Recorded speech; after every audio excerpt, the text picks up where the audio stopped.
Okay, let's dive into this explainer by looking at a phenomenon that sounds like an absolute joke, but is actually one of the most mind-bending, extreme realities in all of modern astrophysics. Seriously, we are going to explore a place where the absolute limits of quantum mechanics and gravity collide head-on with, well, a culinary vocabulary you'd expect to find at a local Italian restaurant. Welcome to the Cosmic Kitchen, where we're going to unveil the incredibly weird secrets of nuclear pasta. So, could the absolute strongest material in the known universe really resemble a plate of spaghetti? I mean, it sounds totally absurd, right? But to answer this, we have to take a journey into the most extreme, brutal environment known to science, the interior of a neutron star. Now, you probably know a neutron star as the ultra-dense corpse of a massive star that blew up in a supernova. It packs the entire mass of our sun into a sphere roughly the size of a city, and within that crushing, unimaginable gravity, matter fundamentally breaks down. It reorganizes itself in ways that completely challenge our understanding of physics. The juxtaposition here is just wild. Think about your delicate dinner table staple and compare that to a material born in the universe's ultimate cosmic oven. While Earth pasta is just, soft carbohydrates boiled in water, nuclear pasta is a theoretical phase of degenerate matter made entirely of indestructible protons and neutrons.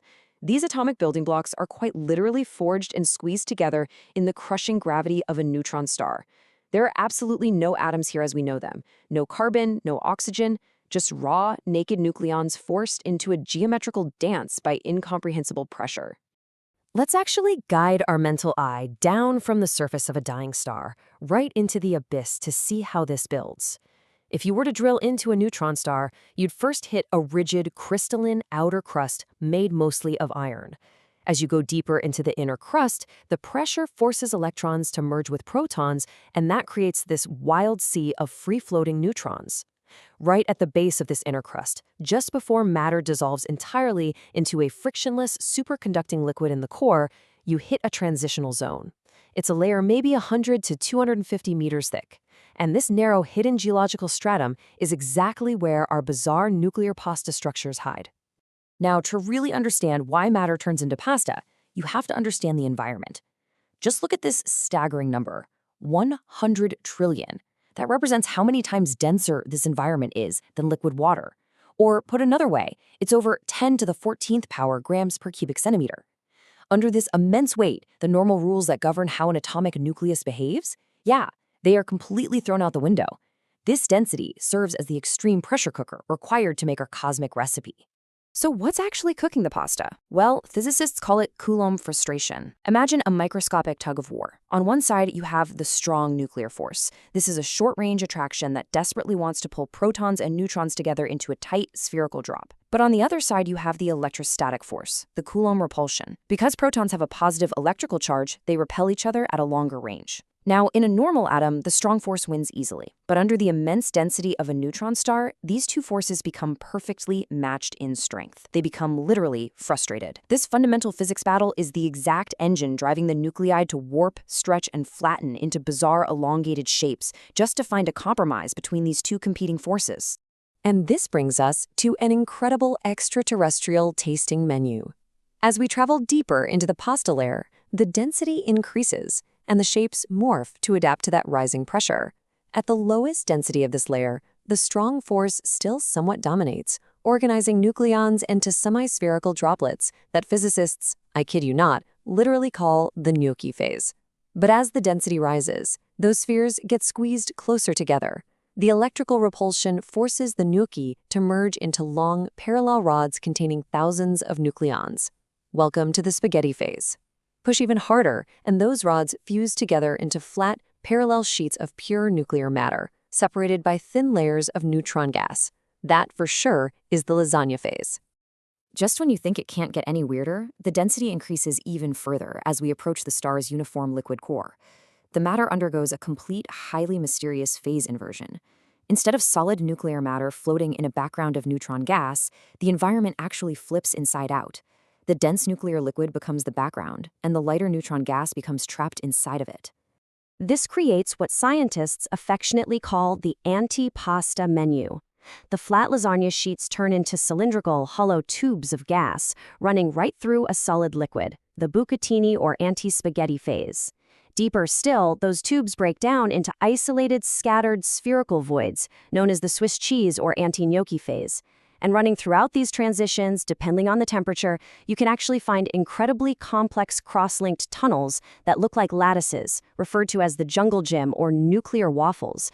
So we've transitioned from solid shapes floating in a gas to hollow voids trapped within a solid matrix, right before the entire structure finally melts into the star's uniform, frictionless core. Okay, let's shatter any illusion that this pasta is soft or squishy.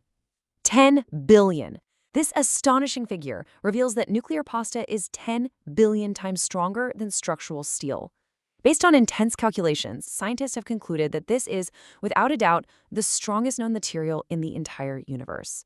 If you somehow wanted to snap a piece of nuclear spaghetti, the force required would literally be beyond human comprehension.